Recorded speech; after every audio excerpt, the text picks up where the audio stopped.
good morning here in where I currently live, and good afternoon there in the Philippines. Our topic for today is continuation of last week's lecture. It's susceptibility testing. Of course, we're still at bacteriology. Now, last week we discussed a specific culture media for susceptibility testing, and that is Mueller-Hinton agar or Mueller-Hinton agar, according to some people. Now, again, it doesn't necessarily have to be a correct pronunciation as long as you select the correct one. So for susceptibility testing, I want you guys to remember the culture media that we're going to use is the Mueller-Hinton agar or the Mueller-Hinton media in some institutions. All right. So, hello. Yes, hello. Somebody posted something. Sorry, I heard a sound. All right. Yeah.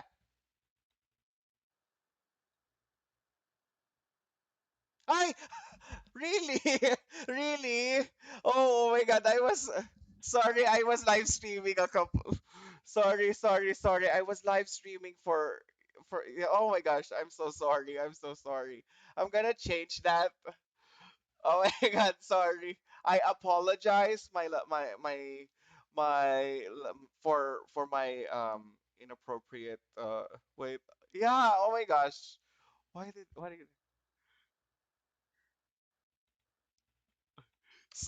sorry. So bacteriology. So it's supposed to be bacteriology, ah. All right, bacteriologies. Oh my God, how embarrassing, guys. Buti na lang kayo lang ang nanonood. Iba yung sa ano, tulog yung sa ibang ano ko. So, thank you for antimicrobial antimicrobiology. Let's just put bacteriology part 4 so we can. And why do I have that but yeah, we'll change the thumbnail later, all right? After the all right. All right. So yeah. Um all right, where was I? Thank you so much for change. Yung busy ako mag lecture tapos bigla ako interrupt ni Adrian. Bakit ganun yung ano? But yeah. So where was I? The I got confused. I got distracted, sorry, because of the embarrassing. All right, so we're using molar Hinton agar usually for susceptibility testing and yeah, we're going to talk about antibiotics this time. I know it falls into the realms of pharmacology, but there are some questions that are usually asked in the board exam regarding antibiotics. I know there's a lot of things to remember, right? But yeah, medical technology. We chose medical technology, so that's the price we get for choosing the this course. But yeah, anyway, let's talk about the difference between bacteriostatic and bactericidal agents. So agents, I mean chemicals, or what we're talking about now is rather antibiotics in general. So a bacteriostatic agent is basically something that inhibits the growth of the organism, and bactericidal agent is something that results in a total destruction of the microorganism. All right, specifically in this context, since we're talking about bacteriology. Yeah, so yeah, bactericidal. So bacti-cidal means killing. All right, bacteriostatic means we want to stop or inhibit the growth. All right, we want to cross stasis. That's the only keywords that you need to remember based on the prefixes in this on this particular slide. All right. Now we have to talk about the difference between broad spectrum antibiotic and a narrow spectrum antibiotic. So a broad spectrum antibiotic um, basically is an antibiotic or an antimicrobial agent that targets a large group or a large population of microbes. So, for instance, we would say that penicillin targets gram-positive organisms, all right? Whilst a narrow-spectrum antibiotic, for example, um, colistin will be gram-negative anaerobes, um, gram-positive, gram-negative anaerobic organism, Or if you want to be more specific, if you want to be more specific, we want to use something like we want to use an antibiotic that targets the genera and then the species. So MRSA could be a specific one. Now, I would like to ask a question in the class. What do you mean by MRSA first? Because these are going to be some of the things that will keep on appearing as we continue on our discussion of um, antibiotic susceptibility and microbial resistance. Anybody in the class? What does MRSA mean? My apology. All right. So somebody raised their hand. Noreen Fortunato is the first one I've seen. Noreen, what does MRSA mean? Please unmute yourself. Noreen. All right. You raised your hand. All right. Wonderful. So you guys are familiar with these things, and you're going to be familiar with it as you go on, even outside the class.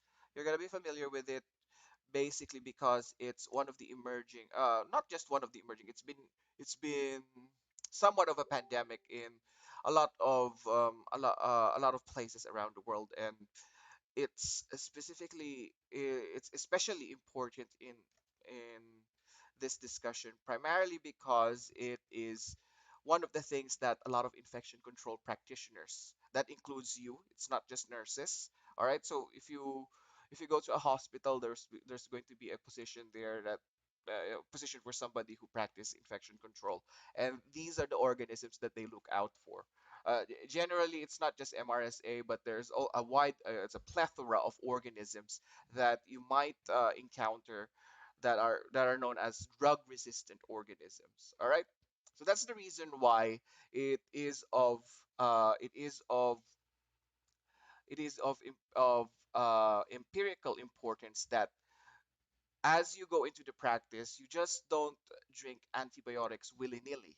You need to have somebody who is knowledgeable about antibiotics and their actions, as well as the development of microbial resistance. What do I mean by this? We don't just get a prescription from somebody who's not really a licensed physician.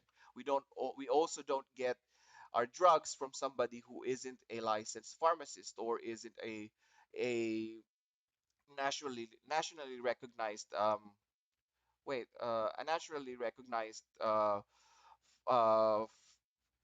apothecary or a pharmacy. So please be mindful that one of your jobs or one of your duties as you graduate is to educate the the public about microbial resistance. Okay, so if you're gonna learn something from this, and even as you go and practice the exam, please as even as you practice the profession, please be mindful that there are still some people who are ignorant of these facts. All right, is that okay?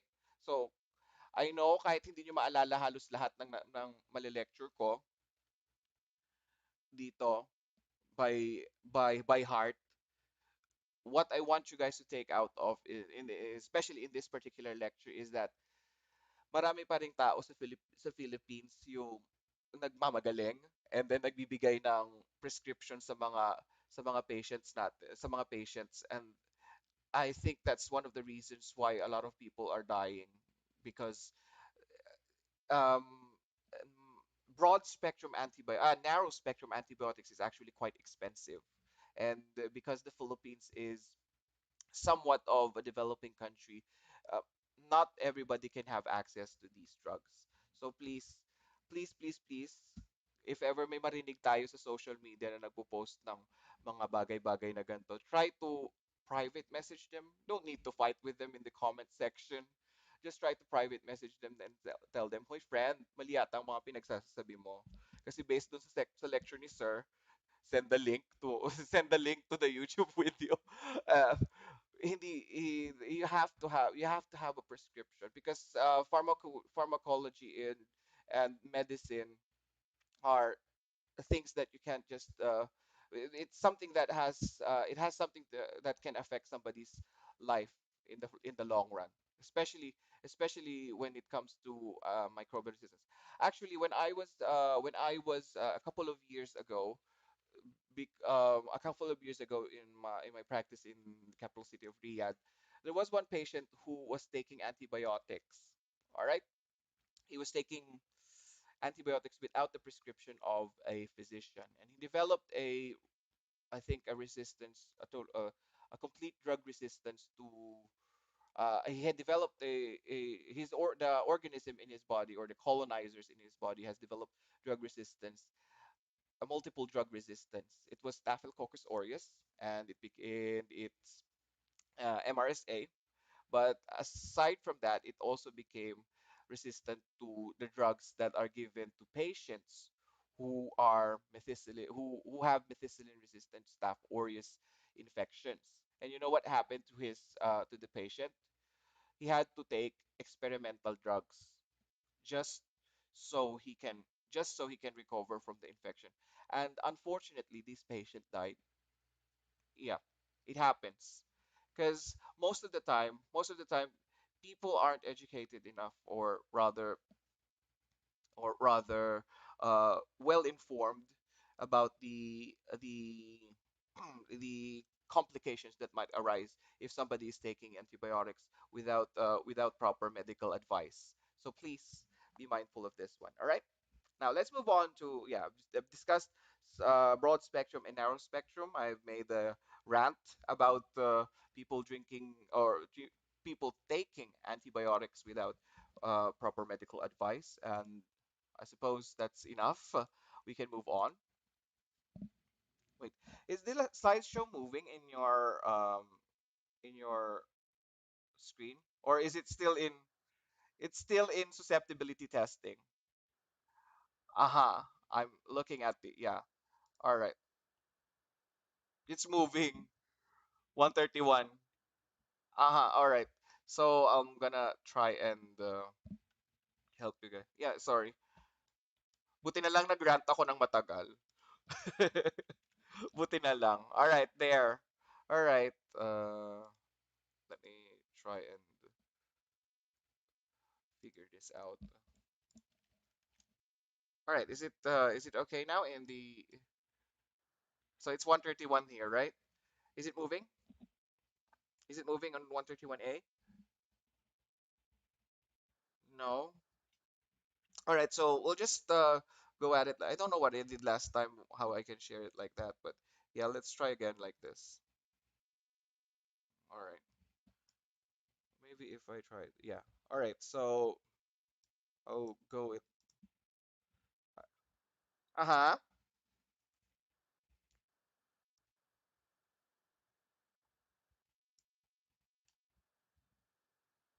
Ah, yeah, I remember. Not the whole. Ah, okay, okay, okay. Sorry, I was too lazy to share the, all right. Thank you, sir. Entire window, slideshow. All right. Ah, there you go. Is it okay now? No, no, no. You have two windows there, sorry. Let me check again. Kaya ko to. Hopefully. Hopefully overcome natin tong challenge kong to. Ah, there you go. PowerPoint slide. There is. My gosh, guys. Thank you so much. Thank you, Sir Marco. All right. Okay na. Ayan na. Full screen, guys. All right, wonderful. All right, so yeah, so where was that? Where were we? Broad spectrum. It targets a large group or a is a antibiotic treatment that is used for a large population of bacteria or large group of microorganisms. Specifically, for example, if this is gram negative only. All right. For narrow spectrum, it is an antibiotic treatment for a specific genus or a specific strain of microorganism, specifically MRSA. All right. Now, Next thing that you need to talk about is about the methods in which we do susceptibility testing. You can do the tube method or the microplate dilution method. All right, and we can also use the Kirby-Bauer disk diffusion. So these are the things that you usually see. Number two is actually, or Kirby-Bauer is actually what you see in a lot of laboratories that do manual that don't rely on automation. But tube and microplate dilution is actually the method that has been applied by automated machines. So it has something to do with spectrophotometry of a tubed suspension of microorganism, and then there's an antibiotic added to it, and then it will read it after several hours. So yeah, Kirby Bauer is the much more traditional method as compared to your tube methods, which is applied in automated. Um, I've read a couple of days ago. I've been using the Vitex system, the BD system, BD Phoenix system, and this actually came up. So I just want you guys to know how important it is to come back to your basics. All right. So if they're gonna ask you in the board exam, because this is the usual questions that might present it like the question that is usually presented to the students. Which of the following methodologies are used in are adopted in automated machines? A. Kirby Bauer. B. Tube method. So that's how they would present it in a question form. So I want you. That's the reason why I added these particular slides for you guys. All right. So media that is used for susceptibility testing. I know everybody is in consensus with this, and and it's not an opinion, but it's a fact. It's Muller Hinton. All right. And the depth of the media is actually measured.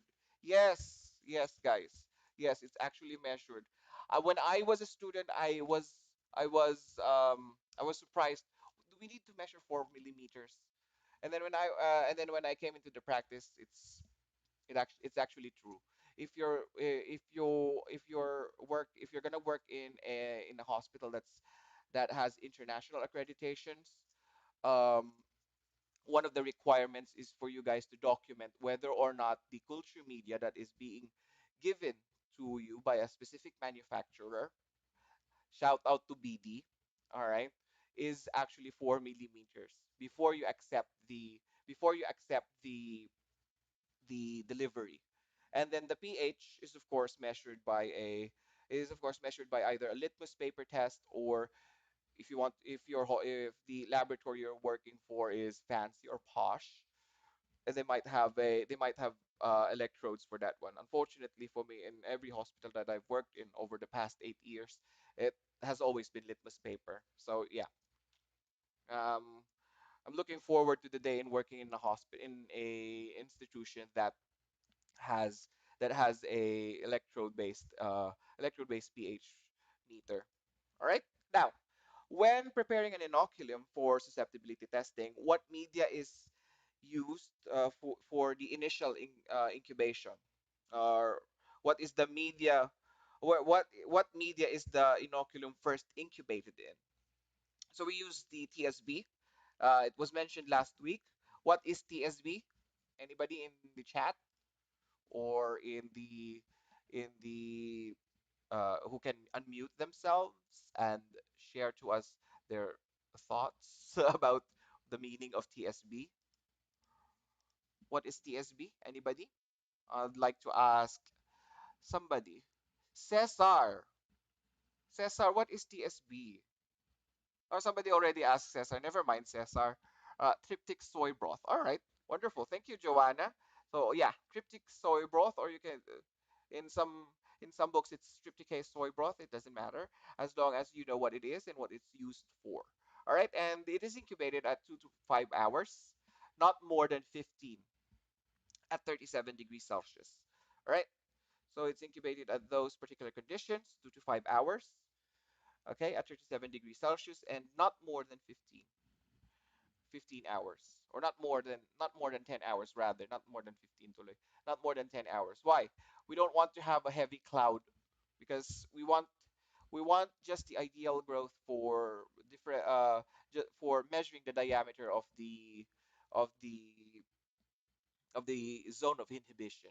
By the way, term used for the term used to describe the circles that you're counting, the circles that you're measuring rather, in a bacterial plate is, or a Muller-Hinton plate, or the bacterial lawn, is termed as a uh, zone of inhibition. All right. And next thing is the turbidity of an inoculum is compared to what? McFarland standard, specifically zero point 0.5 McFarland standard. It's composed of barium sulfate or barium chloride, 0.5%, and 99.5%, 0.5 ml rather, and 99 ml, 99.5 ml of sulfuric acid. That's how you prepare it. All right. That's how you prepare it. In general, if you want to make large batches of it, just increase the volume. Okay, that's barium sulfate, barium chloride. So it's a mix. It's actually composed of barium sulfate, but the components is barium chloride, 99.5 ml, and sulfuric acid, zero point 0.5 ml. All right, and you're gonna come up with barium sulfate. Now let's move on to the quality control and quality assurance of susceptibility testing. Um, what are the when do we do quality control for chemistry? Anybody can give me bakit nag-sorry si si Joanna? She did correct. She answered correctly. Don't worry. All right. So when we go to when we go to our subject, clinical chemistry, when do we do susceptibility? When do we do quality control for when is it appropriate rather to do quality control for clinical chemistry? Clinical chemistry. Clinical chemistry, weekly lang natin iraran ang quality control. Are you sure? Imagine, imagine, you're doing quality control. You're running a thousand, a thousand tests, and then you only do it on a weekly basis. Yes, somebody answered correctly. Thank you. All right, so we don't do quality control on a weekly basis. All right. I'll give you a scenario, um, so you guys can have an understanding of this. Your one of the critical tests in the laboratory.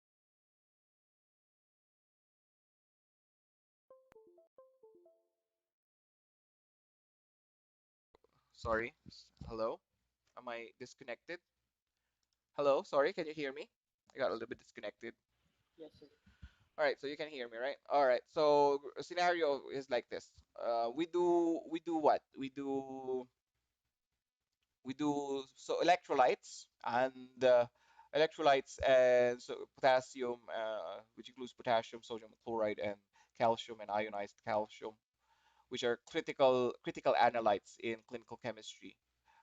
Point 0.5 difference from the mean of your control could could honestly affect the patient in a fatal way. Do you think it's appropriate to do weekly? No, right?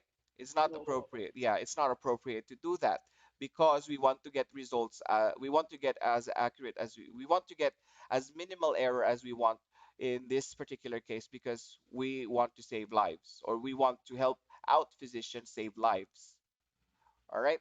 So in this case, because our results are released in a timely manner, unlike susceptibility testing, which can range from 3 to 5 days, the results can be the turnaround time for culture and sensitivity is usually 3 to 5 days in hospitals that do manual methods.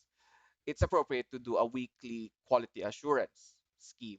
However, in hospitals that or laboratory institutions or laboratories that release result or laboratories who have analytes and assays that required that allows you to release results within a certain time frame, that's the time that you need to do daily. Actually, for hematology, because of the reagent's instability, specifically for coagulation, every shift there's supposed to be a quality control assurance. So in this case, if you're gonna work if you want to work in the microbiology lab, you should know that there is supposed to be it's quality control and quality assurance should be done on a weekly basis. All right. Okay. Cool. Are we cool with that? So if you can't remember if you can't remember the time frames of when to release the result, when you can do the quality control and quality assurance, remember two things. Do I need to release the results immediately? If so, that means that you need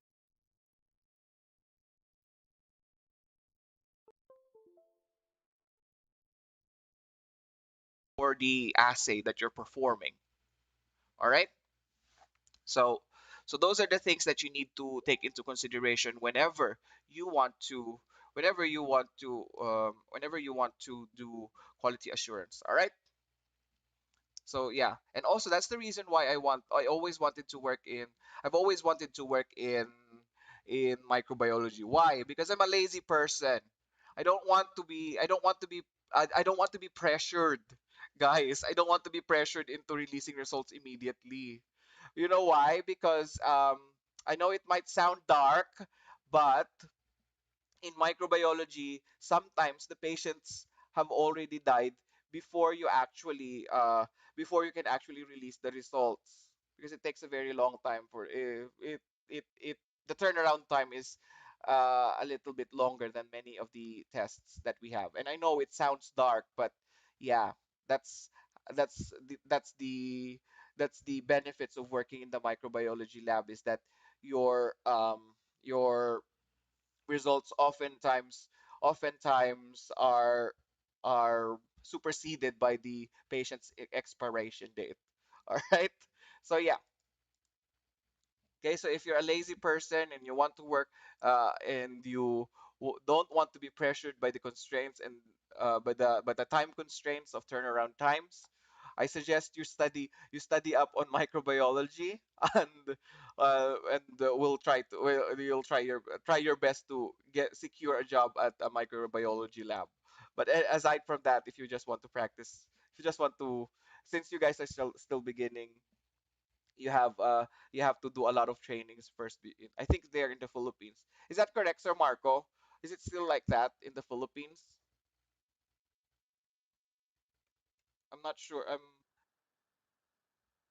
Kasi sir, nung nag-work pa ako diyan, kailangan ko daw mag-train sa RITM, tas sa TB Dots para makapag-work as a microbiology tech. I'm not sure if it's still the same, especially because of the pandemic, but that back then it was like that. Similar to drug testing, 'di ba, Sir Marco? You have to be trained to do. Yeah. Yeah, so the benefits of working abroad is that if you got assigned to a specific job, regardless of how tedious the tests are, you would immediately be assigned and allowed to release the results without prior training, without specialized training rather. Prior training, you need to use it. You need to. Yeah, I know. I don't know why. I don't know why. I'll tell you guys a story. I was the first section that I was assigned in here in the Middle East is serology. And in the Philippines, you have to be trained. You have to be trained with. I don't know. I'm not. I don't remember the proper training, but I think it's a Red Cross training for you to release results for serology for donors. And then I was shocked when I came here. The first result that came into my that came out of the printer was HIV. The result was positive for screening. Okay, so I told my doctor, do I need to rerun this? Do I need to share it to my senior? No, no, just rerun the test and then package the test for send out, because apparently that patient is positive. we need to inform him, and we need to send his sample for confirmatory testing. I was shocked. Really, you believe me? Because back then, when I was working in the Philippines, you can't release results without specialized training. Even if you graduated your 4-year course, and there they're trusting us 100% that our results are like that. And I think I'm sorry if I do sound a little bit anti Filipino, anti Filipino medtech, but one of the issues there when I was working is you have to pay for a lot of trainings for you to actually become somebody, for you to become actually um, be able to practice whatever section of the laboratory you want. And I think that is counterintuitive to what we're doing in the schools. And hopefully in the future that would change, because there's so much the theory and practice is different. There's a lot of interns that I've worked with abroad and in the Philippines that aren't as good theoretical in theoretical concepts.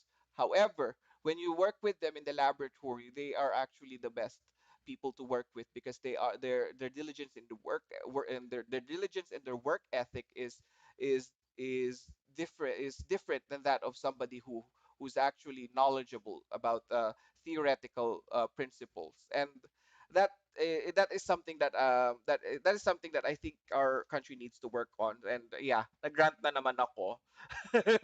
Nag-grant na naman ako. So yeah, let's move on to 137. What are the control organisms that are usually used in quality control and quality assurance susceptibility testing? So we have three organisms that we usually have: Escherichia coli, Staphylococcus aureus, um, and Pseudomonas aeruginosa. All right, and we use ATCC.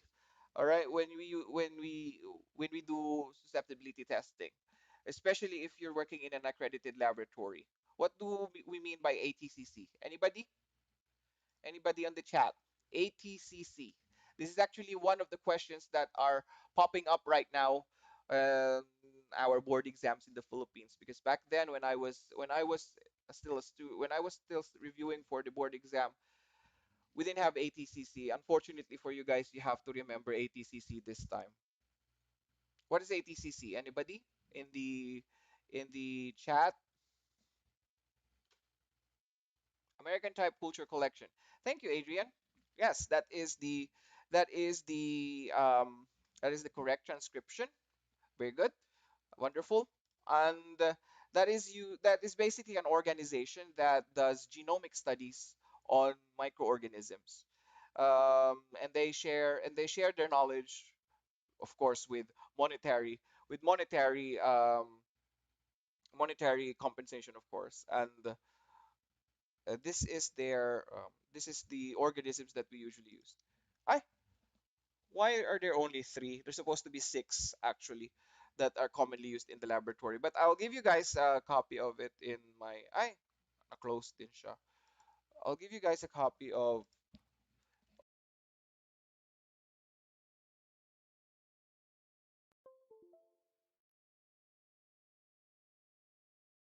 I'll add this also in the I'll add this also, and I'll send it to Sir Marco for an update. All right, so we have Escherichia coli, ATCC number. Where is that one? So if you're going to look at it in YouTube, it's you can see it in a notepad I prepared for you guys. So for Escherichia coli, we commonly have three things to remember: 25922, BAA 2471, 35218, and then for Staph aureus 25923, 29213, and for Pseudomonas aeruginosa, you're going to have 27853. What are these organisms, by the way, sir?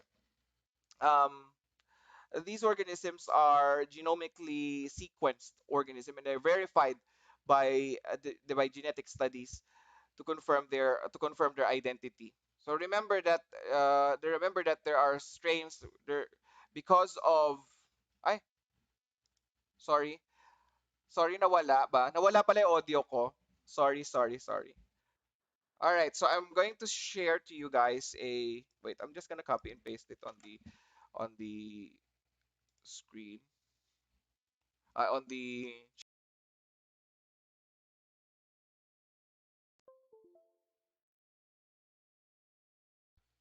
All right.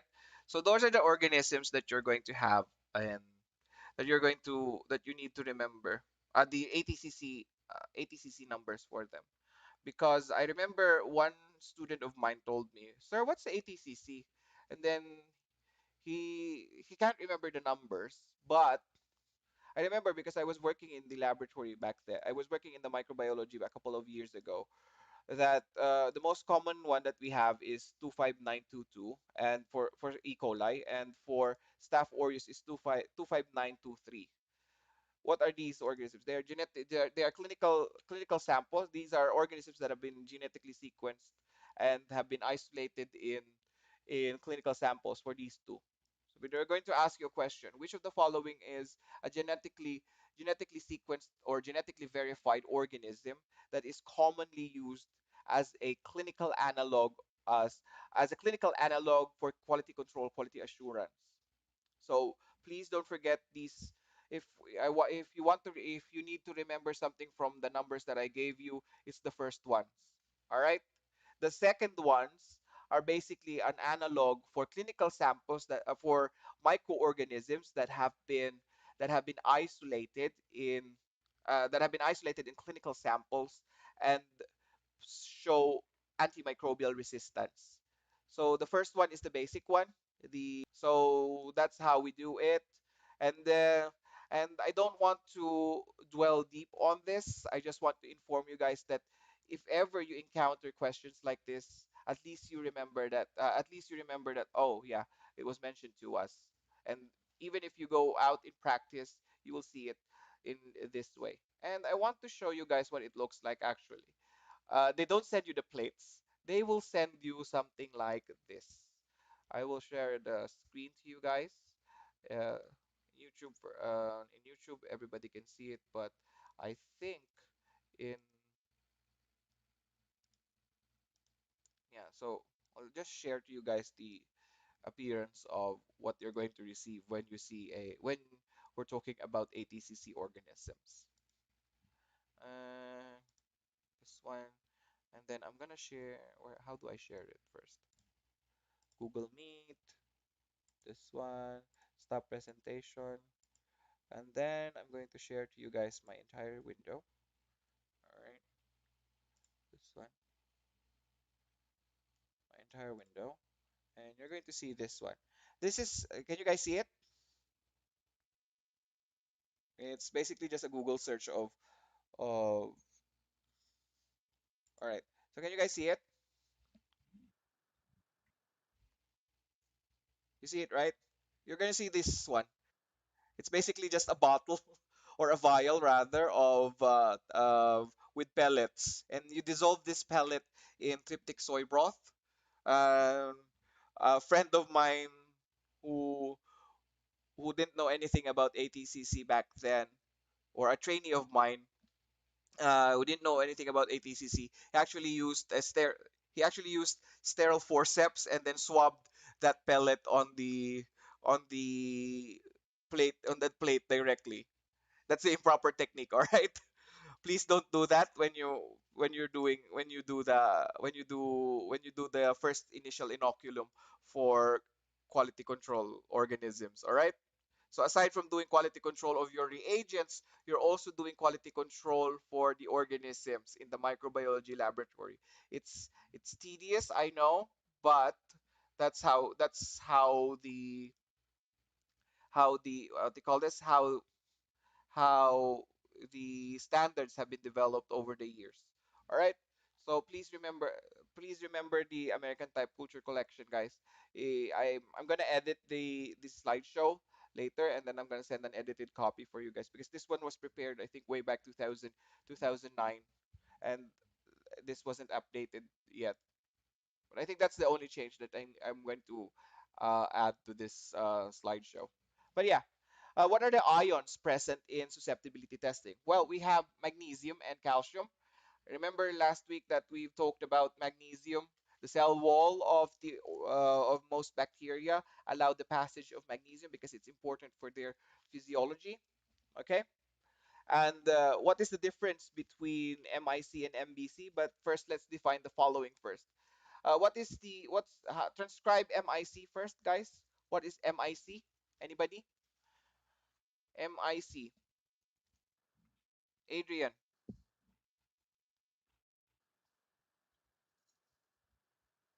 All right. What about Anna Jemima? She raised her hand. What is MBC? All right. So what do we mean by these terminologies then? Well, minimum inhibitory concentration means the amount or the concentration of the antimicrobial or antibacterial we're using to prevent the growth of the organism. We just want to prevent the growth. All right. Minimum bacteriostatic means the total. Uh, sorry. Let's move on to the next slide. Sorry. Bacteriostatic means the concentration that shows the concentration of bacterial death. All right, inhibition of bacterial growth, and that's the difference. MIC is the inhibition of bacterial growth, lowest concentration that shows inhibition of bacterial growth. Minimum bacteriostatic concentration, on the other hand, is the lowest concentration that shows 99% of bacterial death or microbial death. All right. Clear? We're clear with that one? And in the laboratory, in the microbiology laboratory, we use which one? MIC or MBC? Anybody? Which? All right. Since you've answered that one, Adrian, why do we need MIC? Why do we do MIC? Why not just kill all the organisms? Why do we need to do that? Why do we need the lowest concentration to prevent that shows the minimum concentration or the lowest concentration of the antibiotic to prevent the bacterial growth? Why do we need MIC? Why don't we do bacteriostatic? Anybody can answer? If somebody can answer that one, that would be another. Oh yeah, that would be a prized question. It's not part of the slideshow, no matter how much you search for it. Anybody who can answer? Why does MIC why is MIC important in clinical practice? And why is MBC not suitable for clinical practice whenever we're talking about antimicrobials? Anybody? Anybody? Nobody? Sayang. Pwedeng mag-try. Pwedeng mag-try. O sige, Angel, for 50 pesos load. Hindi pa ako nakapag-send sa ano kasi hindi pa kami nag-usap ng mother ko. She's the one who's going to send you guys prizes. All right? I got emails pala from Noreen and another girl, but remember there's three girls who have prizes. All right, Angel, what is your answer?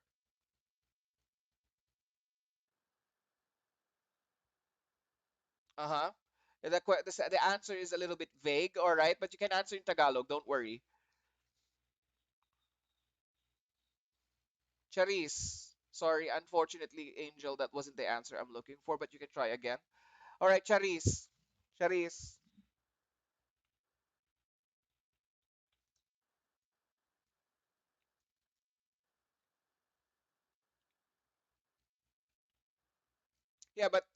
Yeah, but we're talking about both of them at the lowest concentration, right? Both of them are, by definition, both of them are the lowest concentration of an antibiotic or an antimicrobial. But the only difference is the last things, inhibition of bacterial growth. The other one is going to show 99% of microbial death. So why is it important that we use MIC instead of MBC? That's my question for you. That's my query to you guys. Adrian, let's try. Hmm.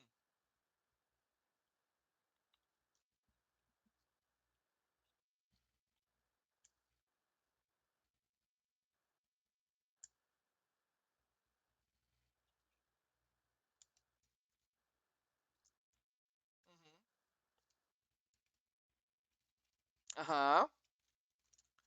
Um, parang ganon. I didn't understand.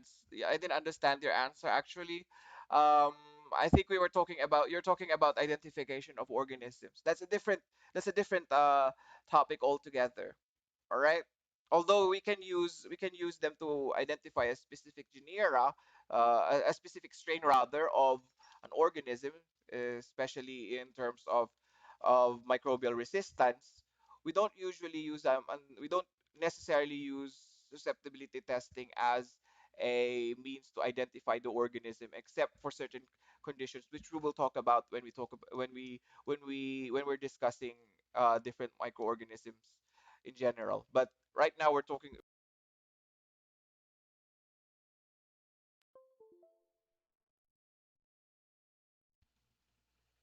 Angel. Sige. Angel, unmute you. All right, Angel, unmute yourself. Last na to, Angel. Let's try again. Napindot mo lang. Nakakainis ka naman, Angel. Na-excite pa naman. Na-excite pa naman ako, Angel. Akala ko pa naman. All right. All right. Anybody else who can try? You can try. Don't worry. To me, there are no no, there is a there are always wrong answers because we're talking about facts. But but there's no harm in trying. It means I'm stimulating your brains to work. It means I'm stimulating your brains to work. All right, Angel. Again.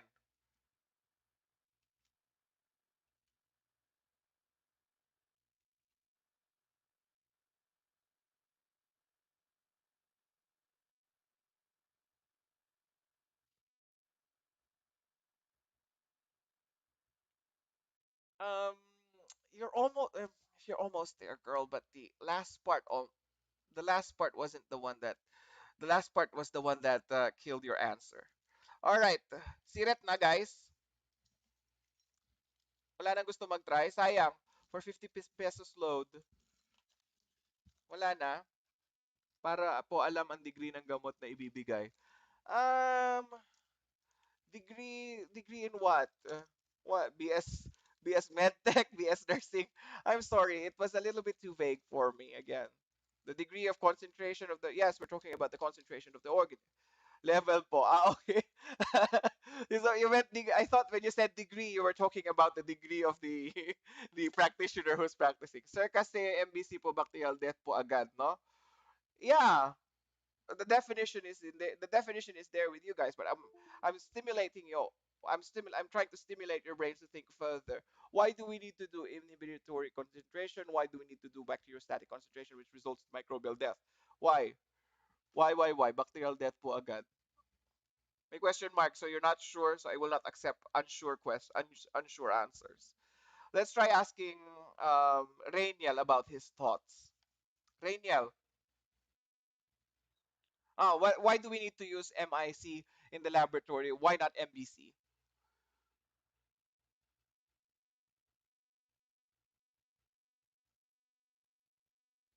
Ay, naging quiet si Rainiel bigla. Alright, let's try with Charis. Para po alam kung saan mamamatay at saan po yung lowest concentration na mabubuhay. Girl, the reason why we use antibiotics is all of them are about to die or inhibited at some point. Sir, mas madali po ma-determine. Alright, so apparently a lot of people are oblivious to the fact of why we're using MIC and MBC. I know, right? I know, right? Okay, so sirit na guys. Grabe kayo ha. Grabe si Sir Marco, pinagtatawanan kayo guys. Oh, okay na, sirit na kayo. I want everybody to say yes first. If nagte-therapy yung patient, you're almost there. I need a little bit or more. You're almost there. Yeah, nagte-therapy yung patient. Yeah, that's the reason why we use MIC.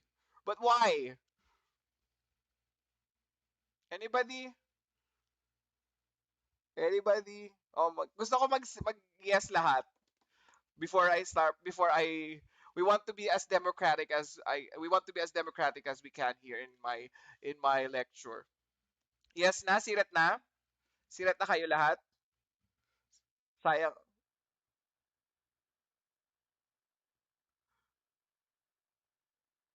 Oh, sige.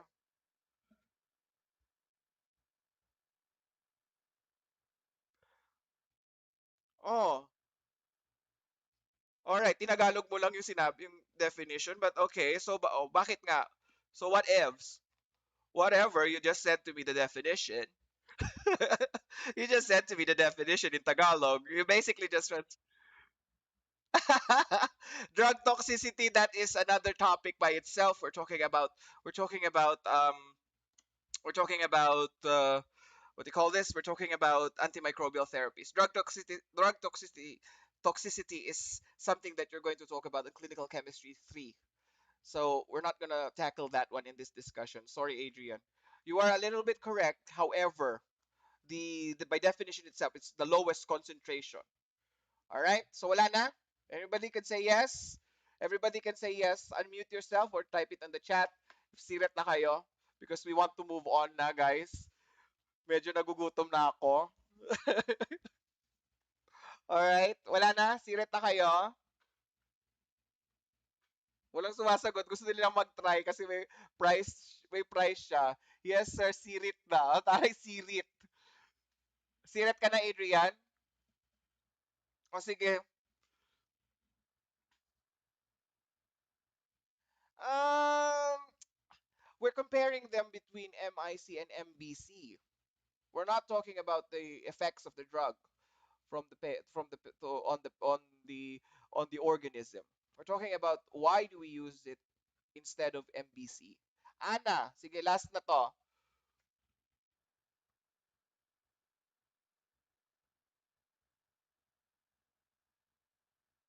Somebody said that already. I'm sorry. Somebody said that already. And I told them it was the incorrect answer. All right, sirit na talaga. Last na. Wala na. Wala nang pahabol. Wala na. Sirit ka na. Adrian, sirit ka na. Hindi pa sirit si Adrian. Gusto pa niya mag-try.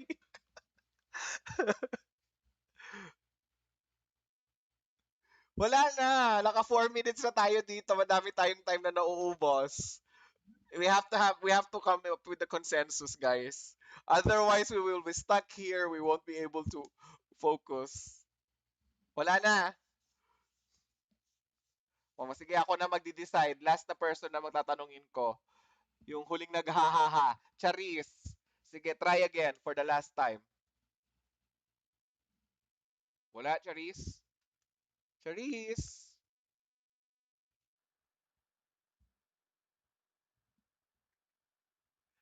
So would it be safe to say that would it be safe to say that sirat ka na din?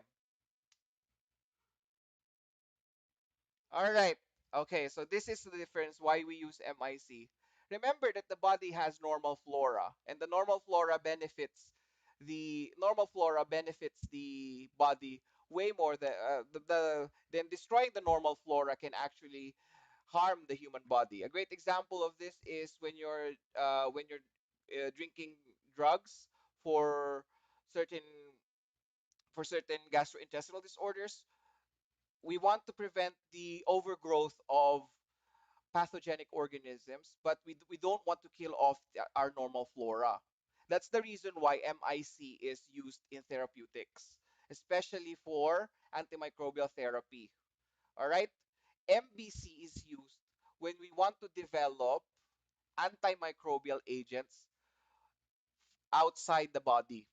All right? They are more used in terms of chemotherapy or experimental chemotherapy because we don't really want to kill we want to kill the microorganisms, but at the same time we have to take it we don't take into consideration the host who is taking the antimicrobial.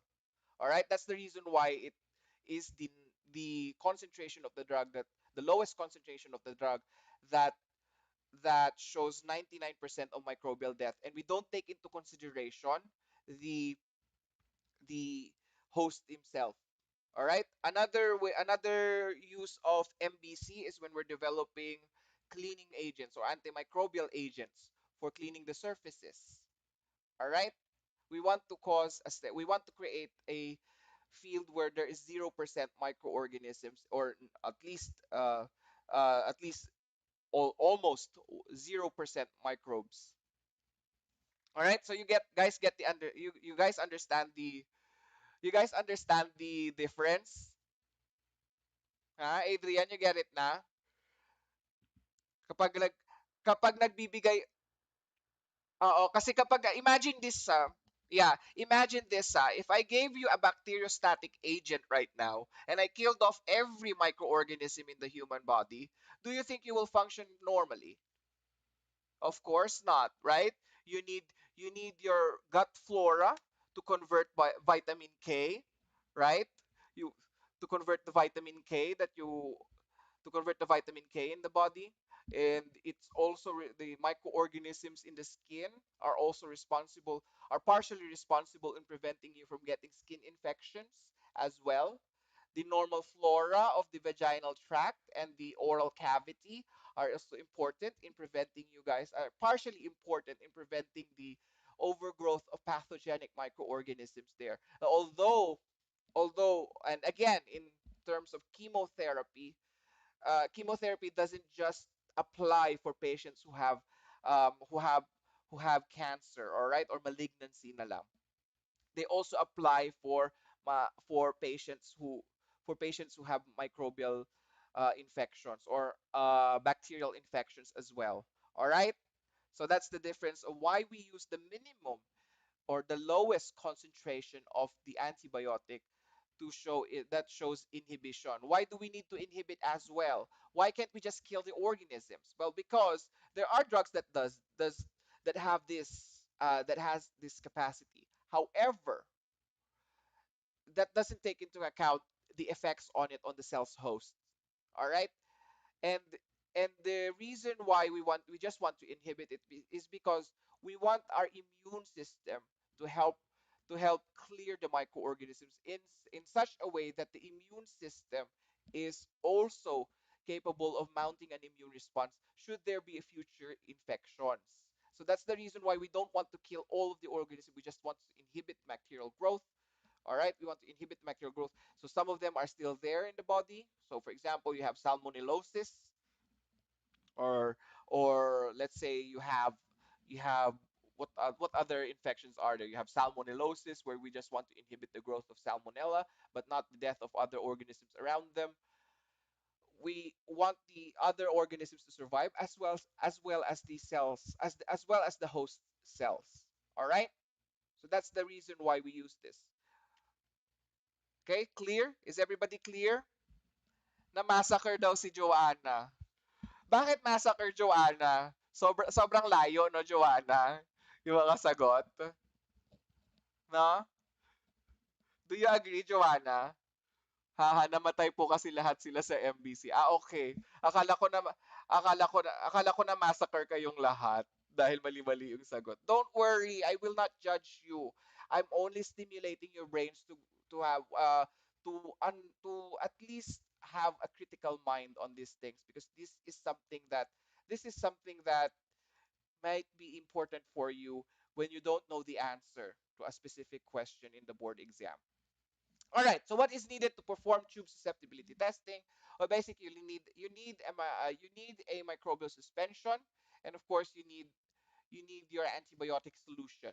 The principles of the method is basically just a serial dilution of the antibiotic, and automated machines have been doing this for us for several decades now.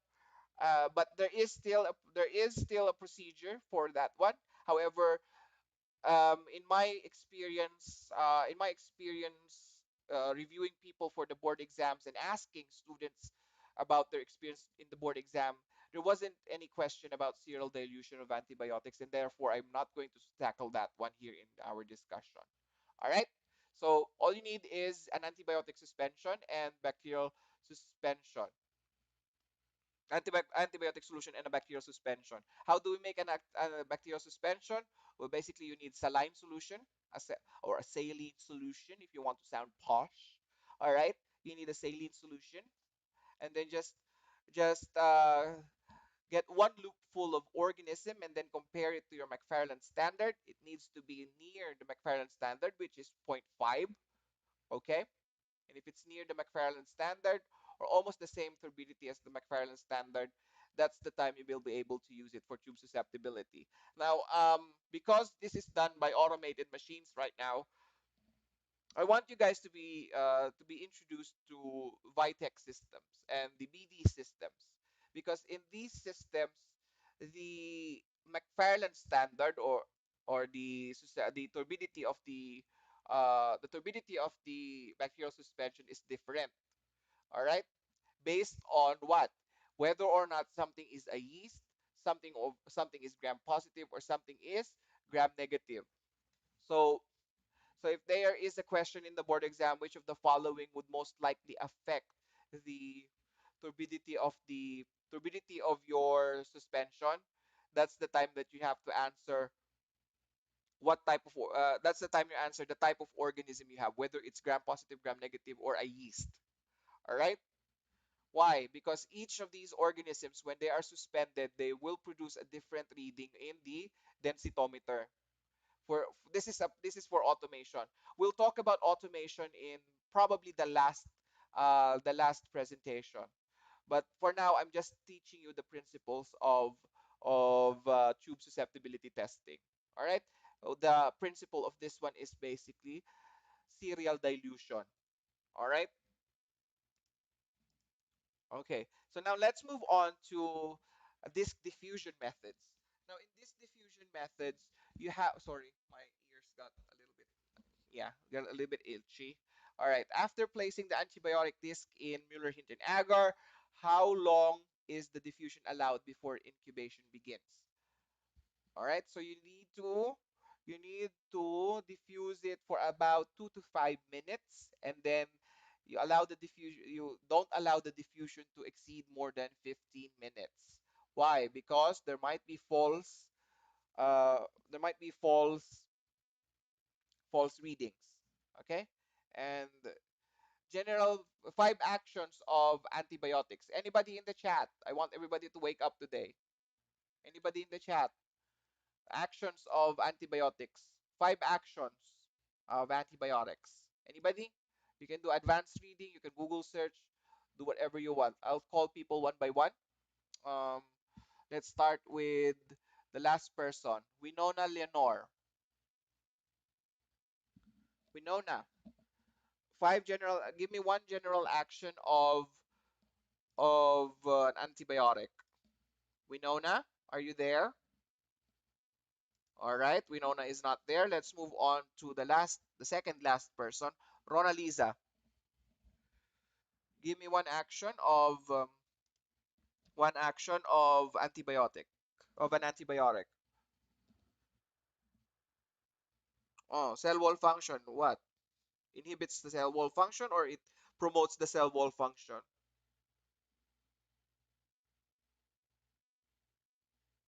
Winona, Ronaliza, what does it do? An antibiotic does what? Okay, it inhibits the cell wall function. I just want to be clear. All right? All right. Another one from the top. Let's start asking people from the top. Adrian is always answering questions. Let's go with Alexis Valerie. Let's go with Alexis Valerie. I'm gonna skip Adrian because I don't want to be labeled as someone who has favoritism. And he's doing a lot of things for us. He's he's monitoring the he's monitoring the YouTube live stream, and he's also doing something else. Alteration of cell membranes. Winona answered alteration of cell membranes. Thank you so much. All right, let's call another one in the middle. Let's try. Ay, si Sir Marco pala yung nasa gitna. Uh, 3 steps from 4 steps rather. Let's go with Cesar. I have not heard Cesar's voice for a very long time. Cesar, are you there? Can you hear me? Bini-LS si Cesar. Cesar, Cesar, are you there? Can you hear me? Are you okay? All right. Give me one action of antibiotics which is not the inhibition, which is not associated to inhibition and alteration of cell membranes. Go. Give me one action. You can do advanced reading from the slides. Anybody? All right, Cesar? No? Anything? Si Cesar nag-ML of inhibition of bacteria lang. Ano ba? Napaka-vague naman ang answer ni Cesar. Cesar ha. Gusto ko balikan mo si slide 142 ha. Kanina pa natin pinag-uusapan ng actions ng antibiotics. Of course, it's inhibition of bacteria, but what specific actions ang tinatanong ko? Let's move on to another person. Naloka ako kay Cesar. Let's move on to Myra. Give me an action. Unmute yourself. I want to hear your voice. Mayra pala. Mayra. Wonderful. All right. So actually, guys, the reason why I put it here because in the board exam they're going to ask you questions about which of the following antibiotics inhibit inhibit the cell wall, inhibit the cell wall synthesis, inhibit the cell wall function. Which of the following antibiotics does not inhibit the cell wall functions? Which of the antibiotics are macrolides? What are the action of a macrolide? Those are the things that they might ask you. And I know it sounds like it comes from a textbook of pharmacology or an internal medicine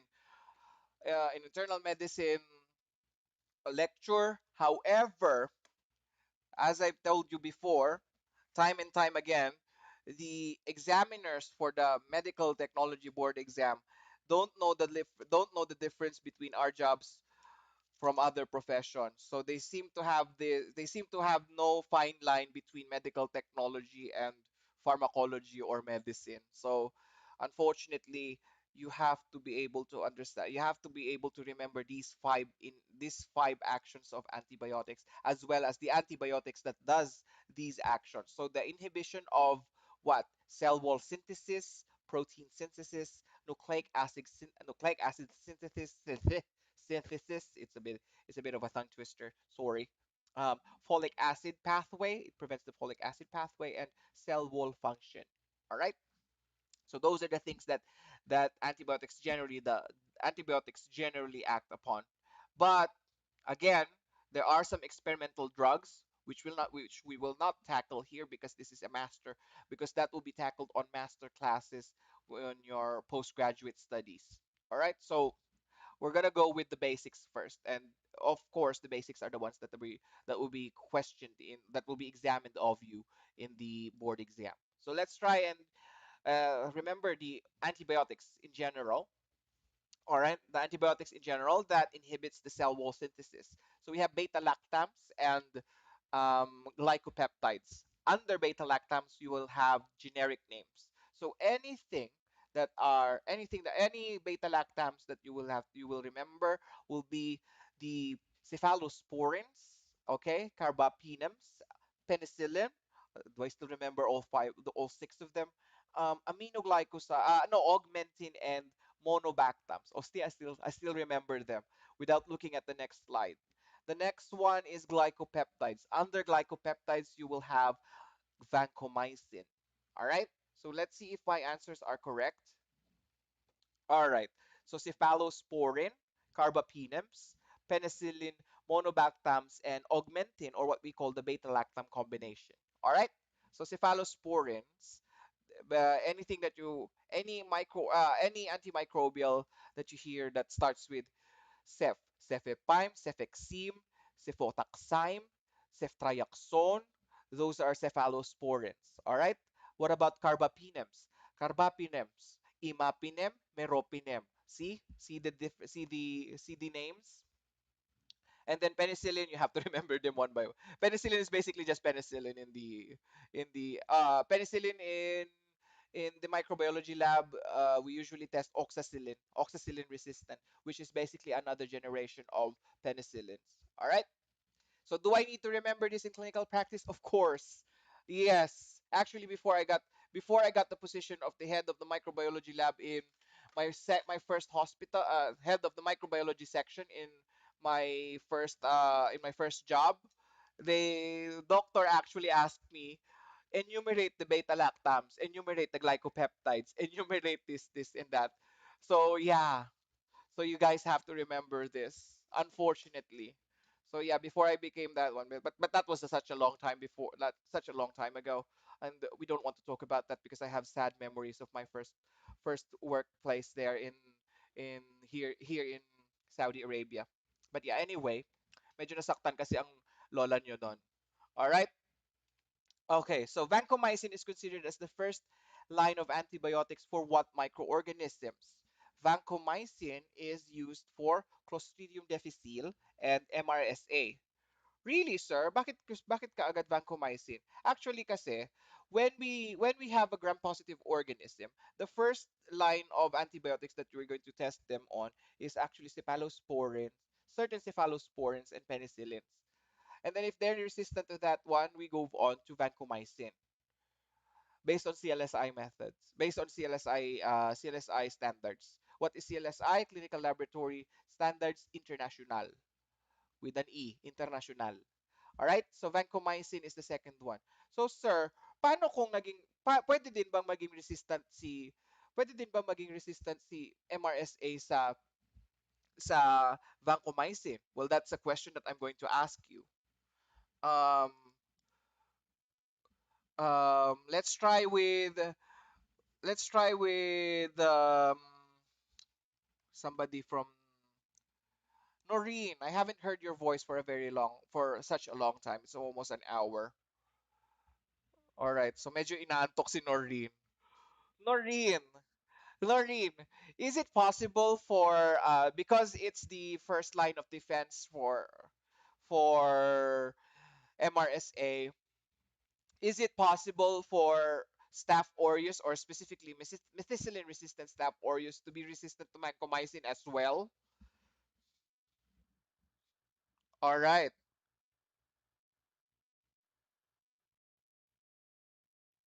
All right. Okay. Thank you so much. Yeah, she's correct. Yes. And actually that is what you call MRSV. Sorry, MVR, what do you call that? MVSA.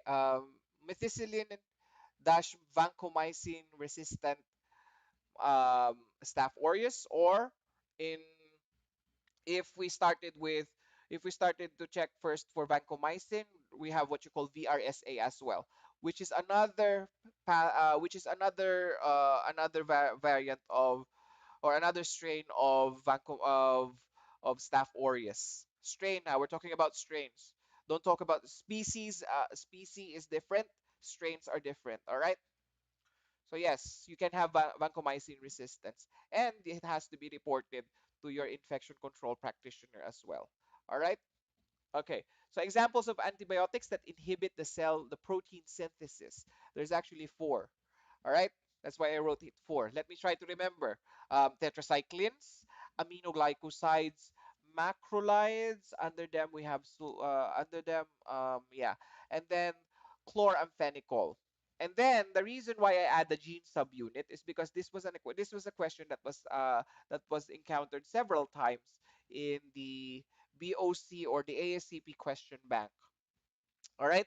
So the gene subunits. I want you guys to remember tetracycline and aminoglycosides because they act upon the 30 subunit. All right, or the 30S unit. While macrolides and chloramphenicol, they act on the 50 subunit. Okay. So what was the question in my exam? And it's also part of it has also been coming in and out of the the the test from my experience is that chloramphenicol was the question. All right, it was a recall question, and I remember it as if it was yesterday because I have no idea what it was.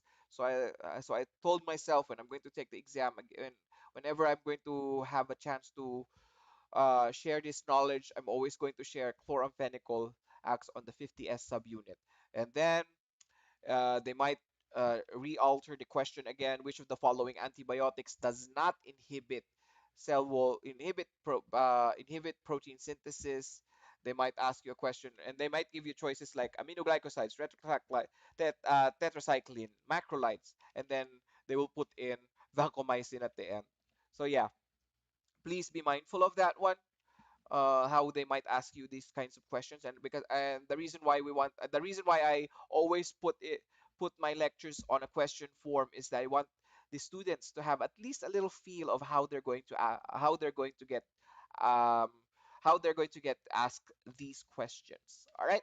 So these are the things that you need to remember. Aminoglycosides and tetracycline, they act on the 30S unit or the 30S subunit.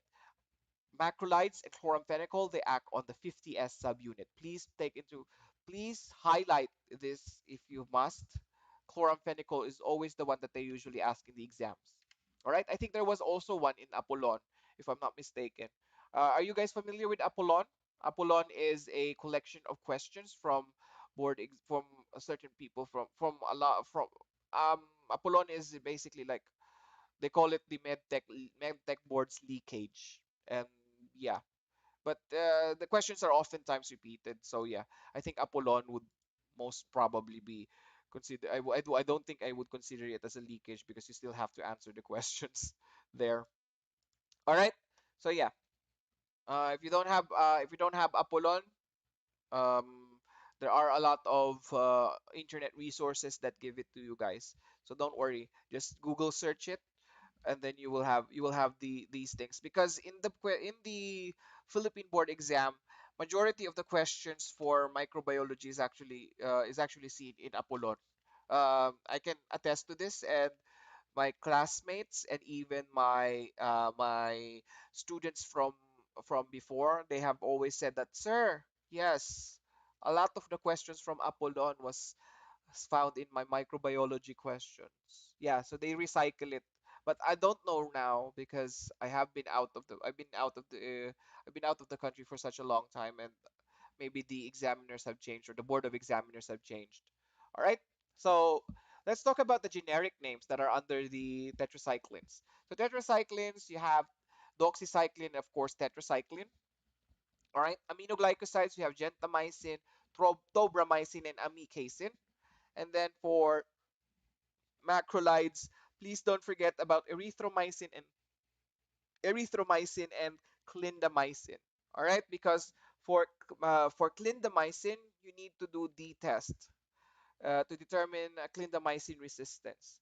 If you're doing it by if you're doing it via if you're doing it via manual methods, you need to do D tests if you're going to test for clindamycin resistance as well, because you can't just measure. You want to confirm clindamycin resistance. For example, you have a zone of inhibition that is somewhat in the intermediate, that is in the intermediate and in the resistant, that's falling in the intermediate resistant um, category. So you want to determine if whether or not the organism is resistant. We do D-test. What is D-test? Basically, you add clindamycin with some other drug, and then see if there's there if clindamycin will be if the zone of inhibition would form a D. Hence the term D-test. All right. Now, in cases of enterococcus infection, which protein synthesis inhibiting antibiotic is used in combination with penicillin? We use aminoglycosides. Again, what are the aminoglycosides? We're gonna go back. Doxycycline, amikacin rather, gentamicin, and tobramycin. All right, so please don't forget that one. Okay, next.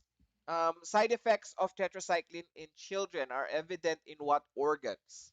All right, so this was a question, and I think a board exam question. Which of the following organs would be affected in a child given tetracycline? Um, A, the heart. B, bone marrow. C, teeth. D, the eardrum. Because some drugs they can cause some which one is the correct answer? Tetracycline, of course, affects the teeth. It causes yellowing of the teeth. All right. Bones, it causes the bones to become brittle. All right. So please be mindful also of the side effects, because there was a time when this was asked in the board exam. Hence I added this in your question banks. All right, so aplastic anemia is the most common side effect of what protein synthesis inhibiting antibiotic? So we have chloramphenicol. All right, So if you were in my hematology class, I've always mentioned it all the time and time again, which antibiotic, which antimicrobial. So yeah, they still ask it. All right. Do you guys still have, I have a question for everybody. Do you guys still have pharmacology classes in your third years or fourth year? I don't remember what time when I took it, but I remember it was third year's second semester in my time. Do you guys uh taray nag-ano pa? So you guys still have pharmacology. What about for our regular students in Capital? Do you guys still have do you guys still have pharmacology? Wala na, nakatulog na sila lahat. Adrian and Mayra and Cesar, do you guys took up pharmacology? Okay. So some of the language that I'm talking about is familiar to you, I suppose, right? All right. Okay, okay. So I'm not blurting out jargon because there I have encountered some students who have not taken up pharmacology during their third year. So I just want to make sure that what I'm talking about is actually understood by the class. All right, because everybody became quiet all of a sudden. All right, so antibiotics that inhibit the nucleic acid synthesis. So we have quinolones, and of course, under quinolones we have quinolines, but rather quinolones tuloy. Quinolines, rather, quinolines. We have ciprofloxacin and norfloxacin. All right, ciprofloxacin or norfloxacin.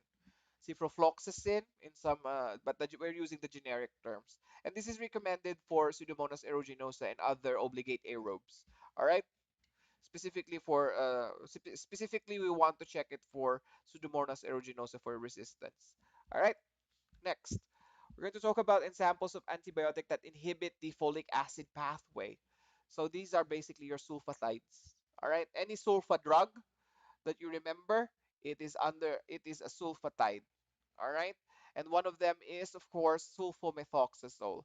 And infections that are used that these antibiotics are given as therapy, usually urinary tract infections and enteric infections. All right, so sulfa drugs. Now let's talk about examples of antibiotics that inhibit the cell wall. Drugs under this class are usually known as polymyxins. I mentioned this one before, colistin. Usually I forgot to add, these are usually used for organisms that are anaerobic. So what are those organisms that are anaerobic? Can somebody give me an anaerobic organism? Specifically gram-negative anaerobic organism. Anybody?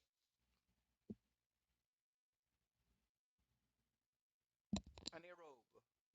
Anybody? Give me an anaerobic organism. Anaerobe gram-negative.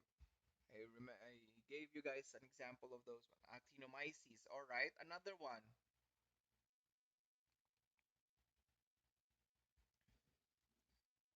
Anaerobic gram-negative organism. Anybody?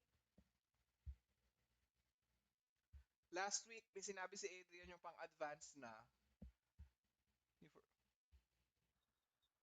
Yeah, ano yon? Ano yung, ano yung sinabi mong viscosus? Actinomyces, ano ba yon? Viscosus? Okay. Yeah. So we're going to talk about actinomyces Israeli lang ha. Huwag ka masyadong advance. Huwag ka masyadong advance ha, alright? Okay, so what other my other gram negative what do you call this? Other gram negative anaerobe. Anybody? Mhm. Hi, nagbabasa ka sa Google. Alam ko 'yan. Nag-Google ka. Nag-Google ka. Ha? Hindi ka bumalik doon sa dati nating slides. Nag-Google ka. Shionella is not usually encountered in the clinical laboratory. We want to talk about it because the reason why I want you guys to remember about it is because the reason why I asked this question is because we're going to talk about them in the future, and I want you guys to be familiar with them right now as of the moment because These are questions that are usually asked in the board exam about them. So you guys forgot about Fusobacterium, right? So actinomyces, Fusobacterium, these are the organisms that we're going to talk about. There's a lot more that we're going to talk about, but generally for polymyxins, colistin, especially colistin, we're going to use it for the treatment of actinomyces and Fusobacterium. Okay, specifically Fusobacterium nucleatum. All right. All right, let's move on to another topic. What antibiotics are affected by the pH? Of course, because tetracycline is an acidic one, we need to remember that it is going to be affected by the pH of the media if it's out of if it's out of the range of 7.2 to 7.4. Yes, you have to remember the pH even when you are in practice, especially if you're working in a hospital that's been accredited by several international accrediting bodies. All right, so clindamycin is also another one. Okay, so how do I remember this, sir? How would I remember these antibiotics that are affected by pH? Remember, I want you guys to remember, if you ever work in the microbiology laboratory, the only ones with discs that are colored yellow are that have a color yellow is clindamycin and tetracycline. So clindamycin is light yellow and tetracycline is usually greenish yellow. That's how we differentiate it in our lab. And ever since I've been working here in the Middle East, it has been like that in different institutions that I've been working with. So I assume it's an international standard. So just remember, if it looks yellow, it's going to be affected. It's probably acidic and it's going to be affected by pH. That's how I usually remember it. And the control organisms that are usually affected is E. coli and Staph aureus, which is quite funny because we don't really use tetracycline for staph infections. But yeah. Anyway, let's move on what would happen if it becomes too acidic and too alkaline, or if it's less than 7.2, what would happen to the clindamycin and the tetracycline discs? It will result into a false sensitive tetracycline zone, and then the clindamycin zones will produce a false resistant clindamycin zone. The opposite will happen. The opposite will happen if it becomes too alkaline. All right. So just remember, clindamycin and tetracycline are usually affected by the pH. If it becomes too acidic, there will be false sensitivity and false resistance on tetracycline and clindamycin respectively. All right. The opposite will happen for too alkaline. Do I need to remember this? Yes. Unfortunately, yes. Again. All right. So ion concentration related errors. So basically, when we're talking about ions, we're talking about the magnesium and the calcium content, and the control organisms that are affected usually are the Pseudomonas controls. All right, and usually it's the aminoglycosides. All right, so ion related errors. So if it's too, if there's, if the, especially this would happen if you're using um, agar powder that has been expired. Um, Most of the time, the aminoglycosides will be affected. The results for the aminoglycosides will be affected. So please be mindful of that one. All right. So the effects of the following of this decreased magnesium and calcium concentration, what would happen is that there will be false sensitivity in the aminoglycoside zones. For increased concentration, there will be false resistance of the Pseudomonas aeruginosa controls. Where do we find the Pseudomonas aeruginosa controls? Please don't forget the ATCC numbers. All right? Because nowadays they're asking the ATCC numbers. I feel sorry for you guys because when I was studying, they didn't ask us about ATCC numbers.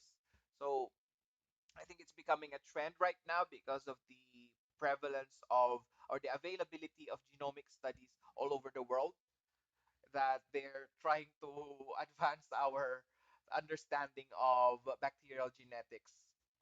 So unfortunately, it has been the trend nowadays. So guys, please do remember your ATCC numbers. All right, specifically for Pseudomonas aeruginosa. What is the What is, again, the ATCC number that is often used as a control for clinical samples for Pseudomonas aeruginosa? It's 27853. ATCC is 27853. All right? But don't worry, guys. Don't worry. Um, they won't ask you to remember that. They won't. They will give you a They will give you both the numbers. Don't worry in the choices. It's just a matter of you guys choosing the correct number. So again, it's multiple choice. However, if you don't have any idea what the multiple choice question is, you might be in trouble in your exams. All right. So now let's move on to the next one. Next slide. Inoculum-related errors. So all antibiotics are going to be affected, and all test organisms are going to be affected. What do I mean by inoculum-related errors? I need to ask someone in the chat. Can you give can you give me an inoculum-related error? Rona Lisa. Ay, hindi, tinawag ko na si Rona Lisa. Never mind Rona Lisa. Let's try with Regine. Regine! Regine, are you there? Ay, ang cute-cute ng voice ni Regine. Hi! Ay, taray, may chickens. I love it. I love the chickens. All right. So, describe to me how would you make an error on your control organisms or in your inoculum?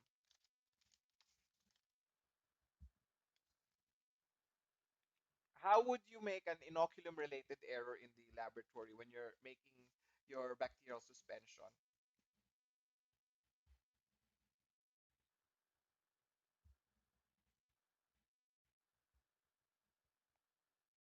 Hi, inoculum lang ang pinag-uusapan natin, Regine.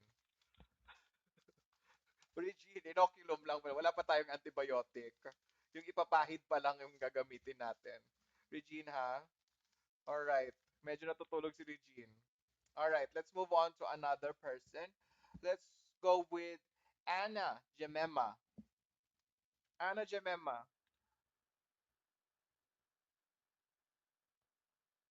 Yes, wonderful. So cross-contamination of organism is an inoculum-related error, and therefore all antibiotics and all test organisms will be affected. Thank you. Another one. Give me another inoculum-related error, because again, this is important. Joanna Baltar. Joanna Baltar. Give me an inoculum-related error. Aside from cross-contamination, what else do we have?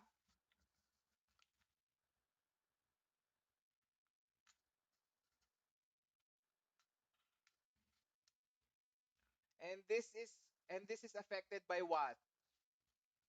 You're correct. You are correct, but that is secondary to what error? Bakit nagiging manipis in your terms? O na tinagalog na kita, ha? Bakit nagiging manipis? Saan ba natin kino-compare ang ating inoculum? Where do we compare the inoculum? Basta lang ba tayo gagawa? Basta lang ba tayo gagawa? Kukuha ako ng bacterial colony tapos didikdikin ko yung organism and then ilalagay ko na kaagad sa MHA? Ganun ba ang sinasabi mo, Joanna? Okay, so how do we make your bacterial suspension first?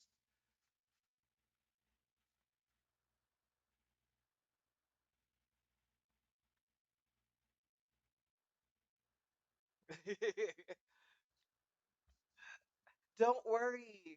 Don't worry. Try your best to answer.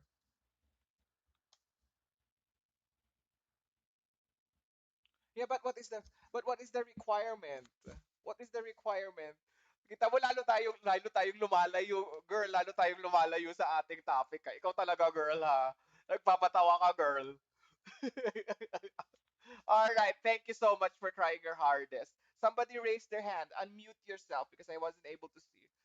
Pressure, lahat naman kayo pinipressure ko dito. Ikaw naman, kala mo lang ikaw.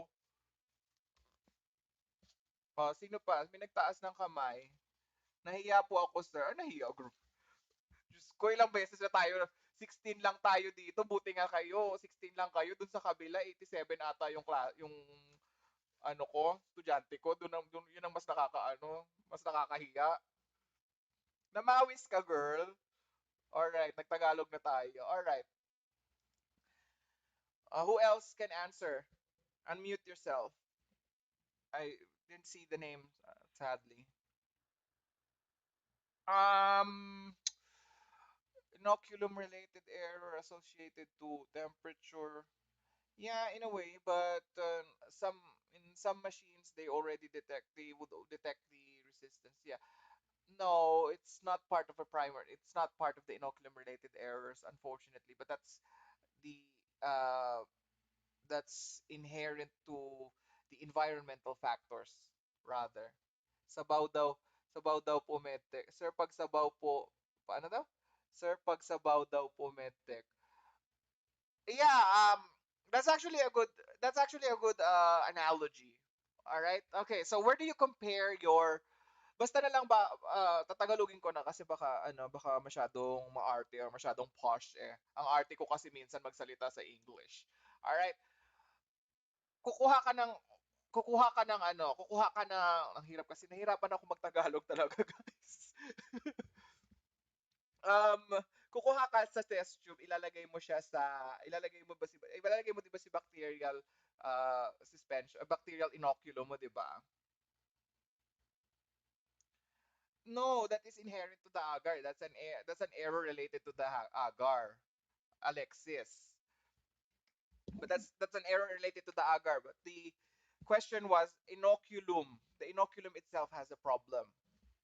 All right, so cross contamination was one of them. But yeah, but thank you, Alexis, for trying your best. Heavy inoculum. Or how can you say something is of heavy inoculum? Ayan na. You're getting somewhere. Alexis, mag-unmute ka nga. You're getting somewhere.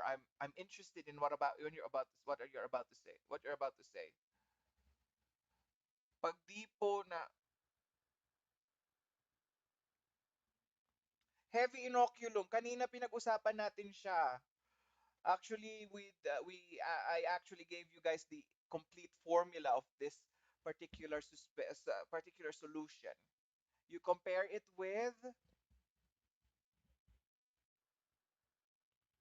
it's made up of blank 99.5%, 99.5 ml, and then 0.5 ml of blank. Do you still remember it? You don't remember? Oh gosh, that is a question that is usually asked in the board exam. Guys, don't forget your McFarland standard, all right? Please don't forget the McFarland standard.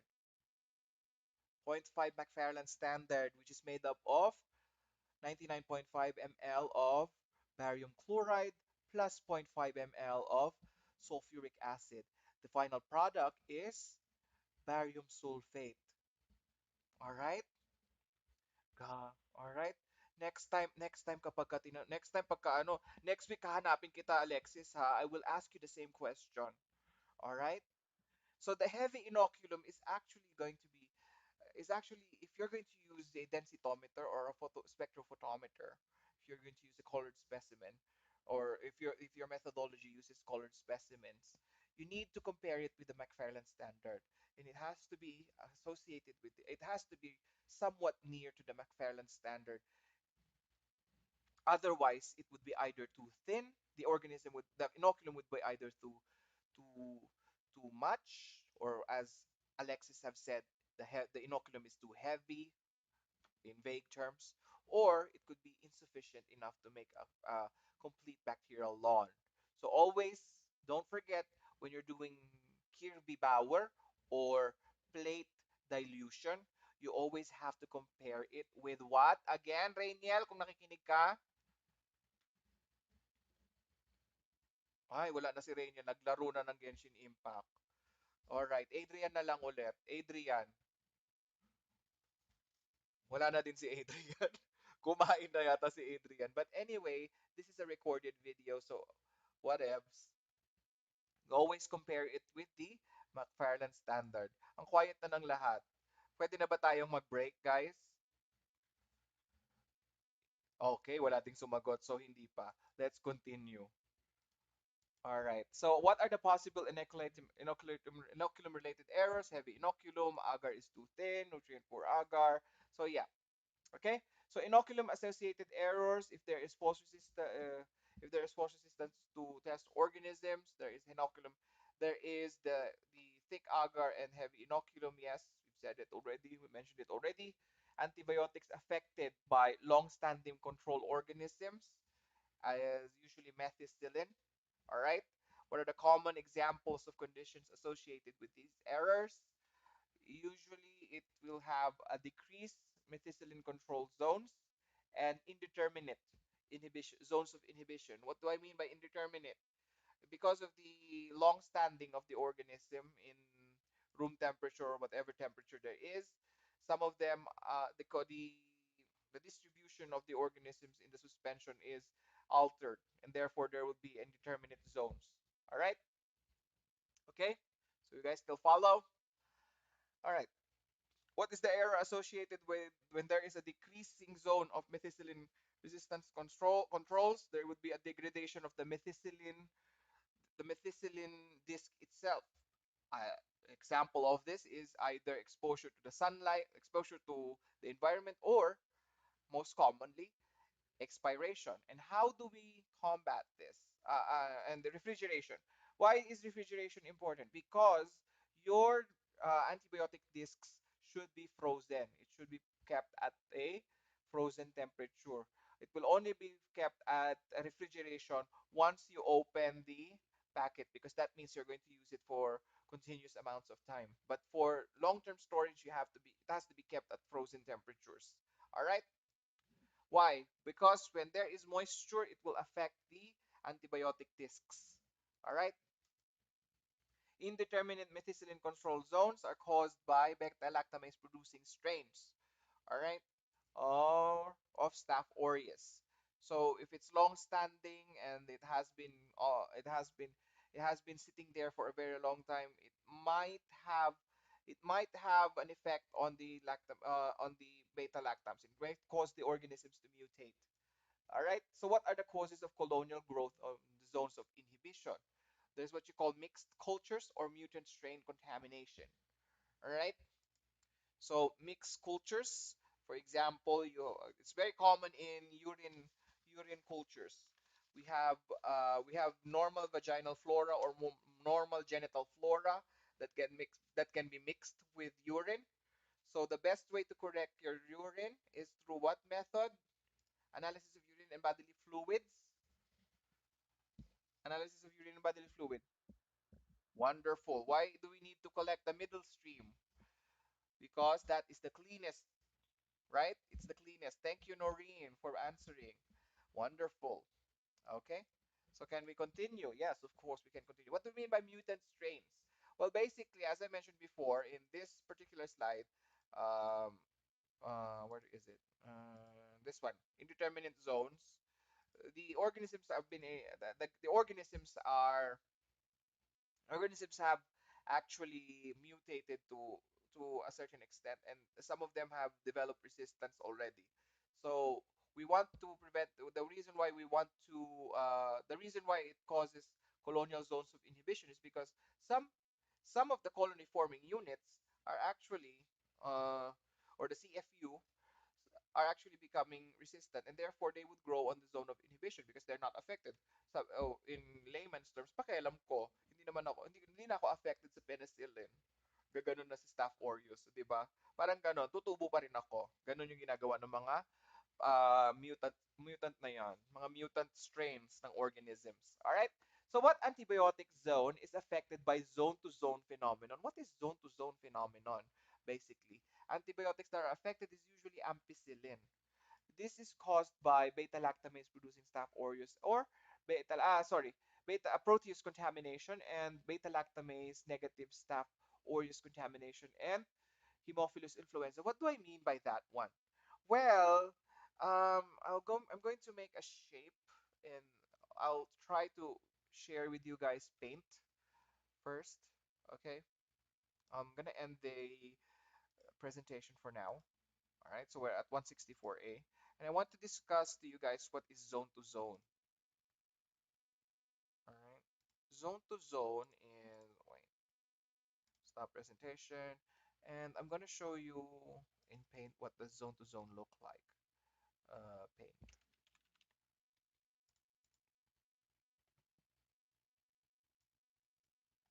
All right. Can you guys see the paint in my video? Can you guys see paint? I'm not sure if you can see the paint. Hopefully you can.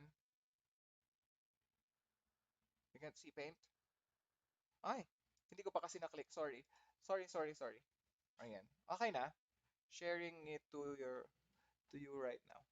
All right. So what is zone to zone? So imagine this is your antimicrobial disk. Sorry. We want to have a fill, solid color. Ay, ganun.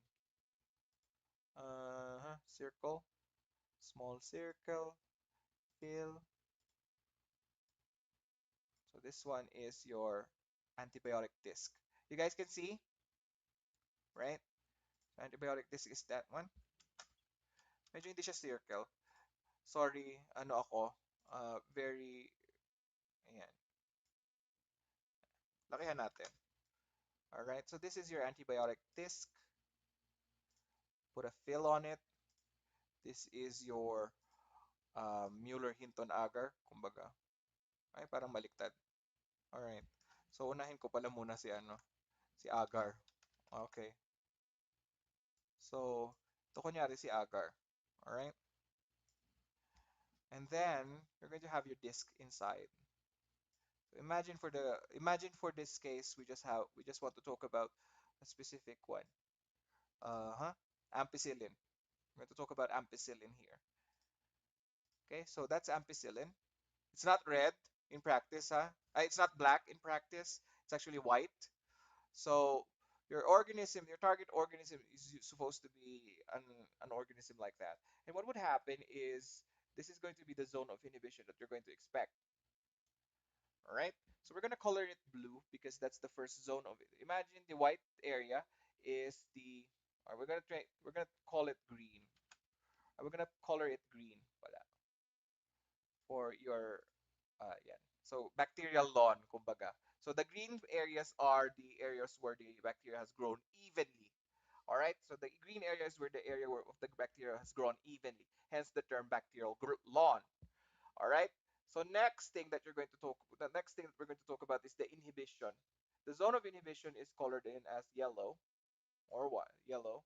All right. And I'm going to color it white. So this is your initial zone of inhibition. What happens in zone to zone phenomenon is either you will have another zone of inhibition such as this one. Sorry. Uh, you have something like this. Okay. Another zone of inhibition happens like this. It eclipses the other one, or it could go like this because there's another organism that is growing. All right.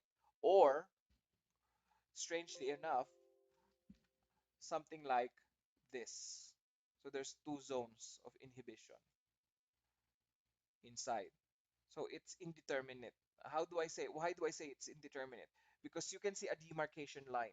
Usually this occurs in strains of Staph aureus and Pseudomonas aeruginosa, but most probably the eclipsing one, the one that I told you earlier, something like this, is it's usually caused by Proteus mirabilis, the one that can cause swarming. So we want to prevent that, and that's the reason why we want to have an isolate of pure culture. All right. So the technique of the inoculation technique of the technologist is actually important, especially when you're doing it for blood cultures that have mixed growth. And in our hospital, we usually reject samples that have mixed growth in the primary culture. Why? Because this can cause a lot of problems for the patient, such as when the organisms are mixed and then they are read by the machine and they're identified as a pathologic organism, they might be treated as they might be treated as that organism, and it would cause problems, especially in therapeutics. All right. Another problem from that is the misdiagnosis. An organism can be read in the gram stain as gram positive, and then because it's such a mixed strain, it might cause false biochemical reactions, and then it might be misidentified as another organism, and then the treatment, well, it will trickle down until treatment, and then it will cause a whole lot of problems for the patient. So we want to isolate the organism as much as we can, a single colony, a single unique colony, and that's the reason why midstream clean catch is actually very important in urine cultures. All right.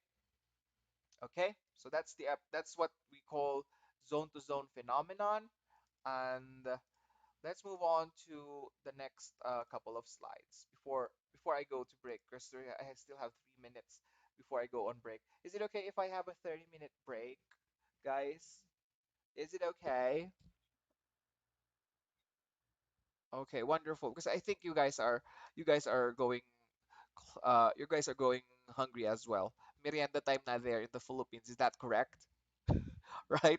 Is it merienda time there na? Lunchtime na? Akala ko, anong oras ba tayo? Di ba 1? Ay, sa kanya lang. Nakakaloka ka talaga. Kakaiba ang lunchtime mo, ha?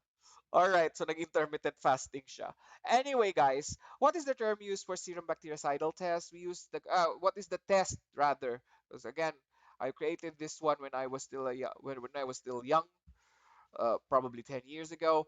So it hasn't been updated for grammatical. It hasn't been proofread for grammatical errors. I'm terribly sorry for that one. The term used for serum bactericidal test is Schlichter test. It's a Schlichter test, and the sample that we need is serum. Yes, serum from a patient taking an antibiotic. What do I mean by this? Basically, what we do is, because there's what you call half-life, right? The amount of time it takes for a drug to pass pass out of the body or to be cleared from the body, right? You guys are familiar with the term, with the half-life term, correct? Okay? So patients who are taking antibiotics are actually can be tested for the susceptibility, can be used as a serum bactericidal test. And what we do is basically the same thing. We do we do we we inoculate an we inoculate a specimen on the Mueller-Hinton agar, and then we put a couple of drops. Well, depends on the institution whether they want it calculated or they want a qualitative test. So whether or not it's resistant or positive, that depends on the methodology. But the principle of the test is that the sample, instead of using antimicrobial discs, you're using the patient's serum to check whether or not the patient's serum is going to cause some sort of bactericidal effect in the inoculum. So where is the organism going? Where is the organism from? Basically from the patient himself as well. So how do we test this, sir? Um, we collect a sample from the patient initially as he enters the hospital for, I don't know, admission or a route or a procedure to be done on him, usually pus samples or urine samples usually are the samples for these kinds of patients. And what we do is the initial growth are kept for, I think, about 3 days, and that's the organisms that we use it from. That's the organism where we get our inoculum, and then we test it against the patient's serum. So yeah, so we don't have so it's basically the same procedure, but the only difference is the serum from the patient is used instead of an antibiotic disc, because the patient should have been taking antibiotic prior to the examination, prior to Schlichter testing. All right. So please don't forget Schlichter testing. It was asked several times before. A strip method for susceptibility testing is e-test. Why is it known as e-test? It is known as an e-test because it is described as ellipsoidal test, ellipse. All right, I will type it on the chat box so you guys have some sort of siesta time, sir. All right. Yeah. What is it? What was I talking about? Ellipsoidal test. Ellipsoidal test. We measure the ellipse actually. So it's the ellipsoidal test. Okay. And the measurement of the MIC, again, we're talking about MIC here because the final products are measured by the final products of the test is, or the measurements that we use in this test is, or the rather the antibiotics here is being used for therapy. Okay, so MIC is taken from the growth of where the growth of inhibition intersects. So I'll show you guys a picture of an e-test. I actually took a picture of it while I was in the lab a couple of days ago before this particular lecture, but I wasn't able to add it here. But I'll show you guys a picture of it, okay, later on.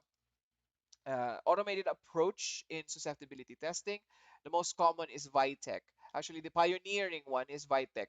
It's not a plug for Vitec system or Biomeru, but Biomeru was wait, let me give you guys the spelling of Biomeru. Wait, I don't, if it's a French company, I'm terribly sorry if I mess up the spelling. Biomeru. Biome, yeah. So this is the spelling of the pioneers in automated uh, automated antimicrobial susceptibility testing. So this is the company that pioneered automated automate yeah. Okay, so the company that produced Vitec is Biomeru. Okay, again, this video is being broadcasted in YouTube, we want to avoid commercially endorsing a product. So this is not a commercial of Biomeru. But one of the things that the Vitex systems do to the inoculum is that it measures the changes in the optical density. What do you mean by this? Because there is a specific concentration of the organism, and there is a concentration of the agar of the antibiotics in the medium. What the machine does is it measures the change in optical density of the inoculum. So it has breakpoints, so to speak. When we talk about breakpoints, this is a advanced microbiology term, but breakpoints are basically what would be considered as manual method, as comparable to what we do in manual methodology, wherein you use a ruler to measure the diameter of the zone of inhibition. In this case, the breakpoints are those measurements. All right, so the measurements made by via the optical density. Okay, so that's how they measure the resistance or the susceptibility of the organism. And breakpoints are the ranges at which the organism is determined as whether it's resistant or sensitive or intermediate.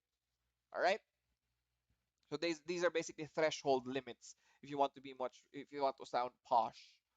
All right, now I want to end the lecture with this one. I want to end this particular part of the lecture with this one before we go to break. What is the rapid slide test for detecting beta lactamase producing microorganisms? You please don't forget cephalosporin test or the chromogenic cephalosporin test. It is it is basically used by a lot. I think outside the laboratory. No, not outside the laboratory, but rather in screening whether or not a quick screening test whether or not the organism is beta lactamase producing. What do I mean by beta lactamase producing organisms? We have MRSA, MRSE, so this is methicillin resistance.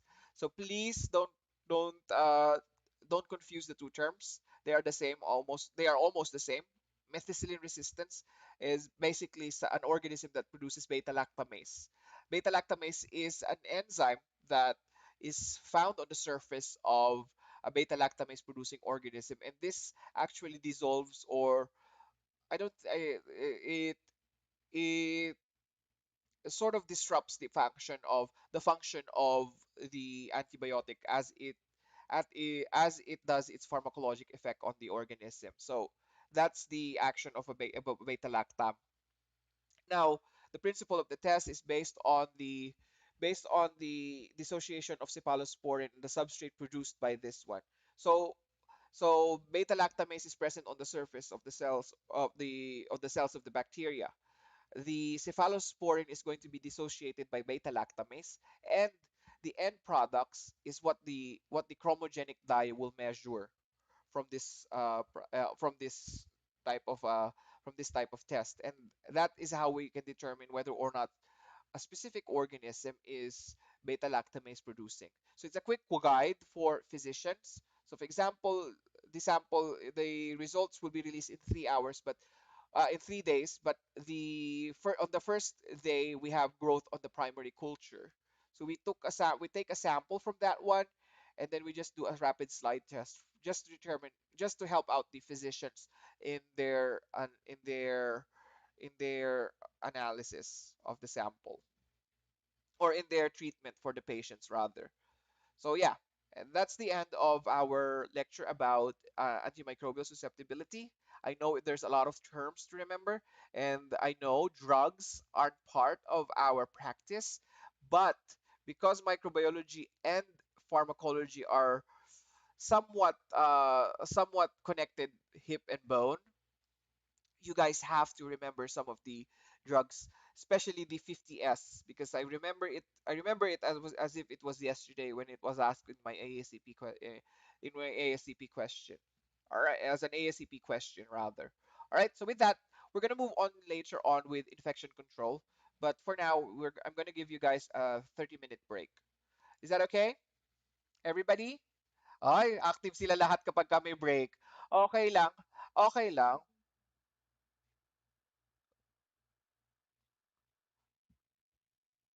Taray nag-English. I love it nag-English. I love it.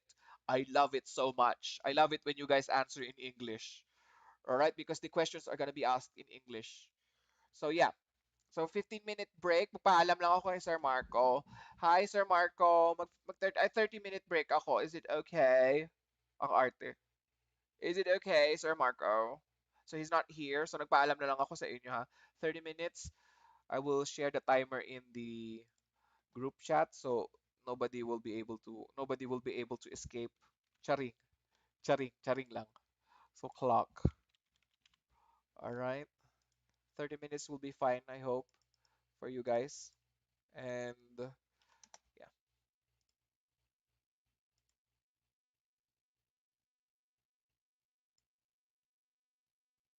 then I'm going to share the window. Okay? So ayan ang timer ha. All right. So yeah. So we're gonna end the